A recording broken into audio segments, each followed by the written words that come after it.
turn the AC on. That's bad. All right, so the easiest thing is if you could say and spell your first and last name for me, please. Yes, sir.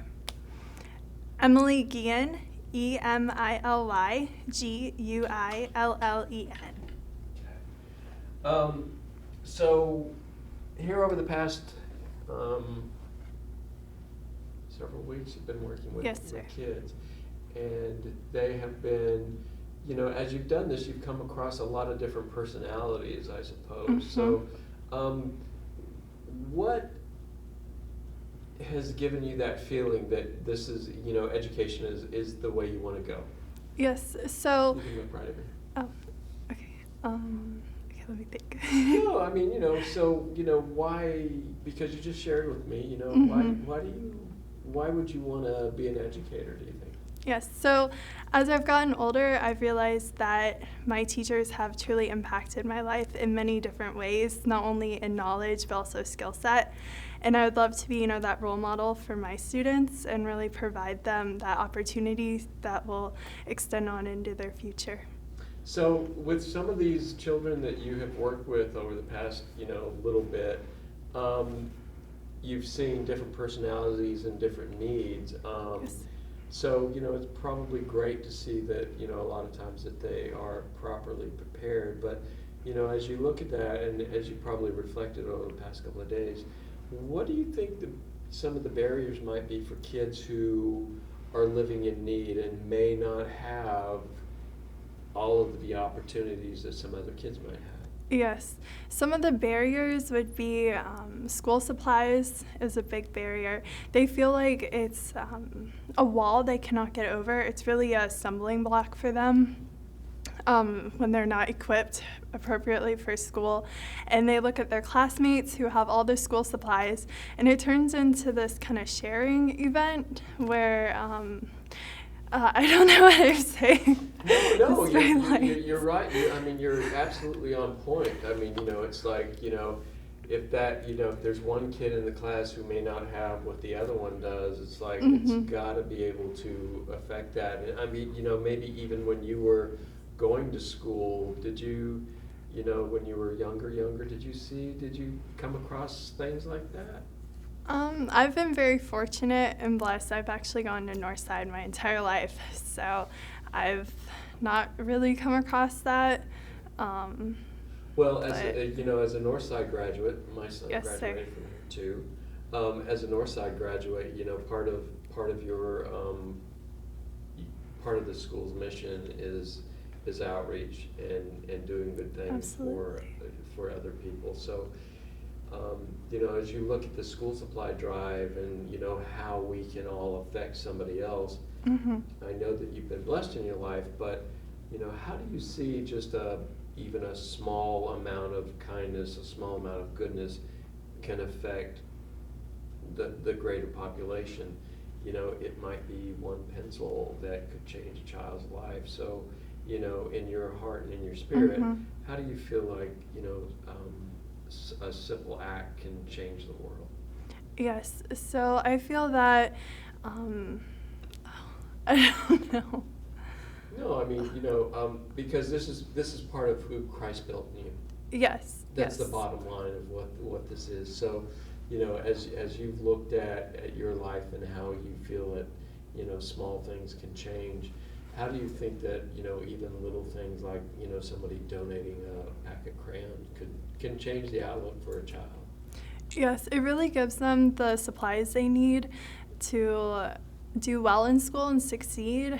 You see their whole like personality change. They have, they smile, they're happy, you know, they can share with their friends and participate in all the activities instead of, you know, looking and seeing that they don't have the supplies, you know, having this mindset that they don't have the supplies and they can't do this activity when in fact they're given that they have all the tools they need to complete something. Right. Oh Okay. no. No, Bad at this. No, I'm so bad at this. I'm so no, sorry. No, you're not. I'm saying, you know, as all of these things, I will crump them down into like a Okay. second. So don't worry. It's not like I'm gonna have you up there, Okay. Right, so don't I didn't know you you were gonna edit, so I was Oh, like, this is yeah, rambling don't worry. on. Yeah, don't worry. Let me see what we're talking Okay. about. So let's talk about that. A small gift changing somebody. Changing a kid's future.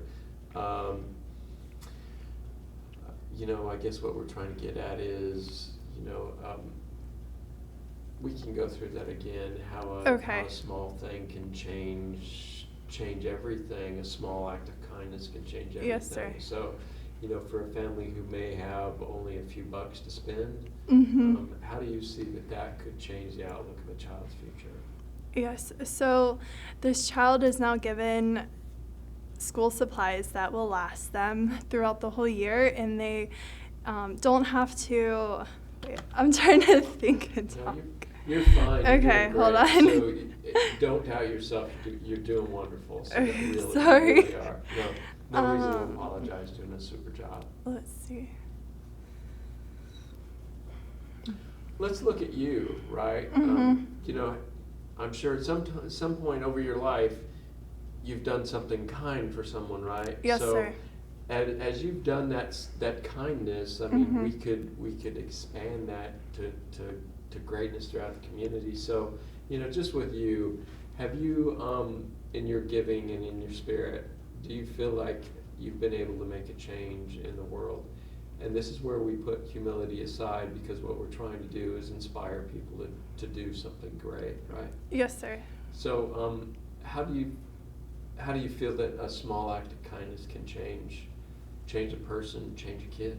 Yes. So a small act of kindness will completely change their attitude and their outlook. They'll, start playing with the other students. They'll participate. They'll want to participate in the activities, and they'll really, focus on. Oh no. How have your kids been in these classes? I mean, for you? What's been some of the highlights of these kids that you've been working with? Yeah, so some of the highlights are that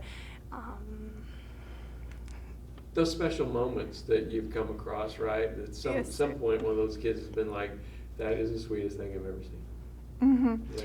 They've been sharing with each other, and they've been reading really well. And you start off and they can finish a page, and now they're asking for chapter books. And we've been so fortunate to have all these donations come in and books they've received, and they're really just taken off in groups. They'll partner up and they'll sit and read, and they'll really, really enjoy it and spend that time reading instead of talking or something. You'll see them discussing the paper and different activities they're doing. So what's your hope for kids what's your hope for kids in our community overall?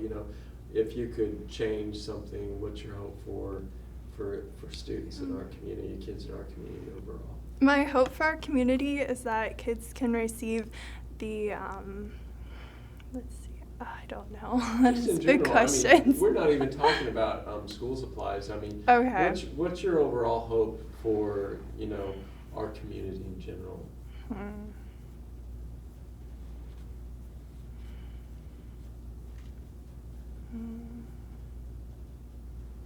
Okay. I would say my hope for Here, I'll start again. My hope for our community is that all the students can really come together at this time. With COVID, we've had many hardships over the past year, and it's caused separation from their friends and stuff. So coming back to school, I'm excited that everyone can, be together and really enjoy the times where we're, learning. And children really do learn well together. They learn from each other. They help each other when someone does not know an answer to a question. You'll see them partner up and they'll start discussing it, and they'll help their friend who maybe doesn't know the answer. They'll help them, give them hints, and really get them to understand. That was great. So I know that you're stopping and you're down. Yeah, it's not good. You've been awesome.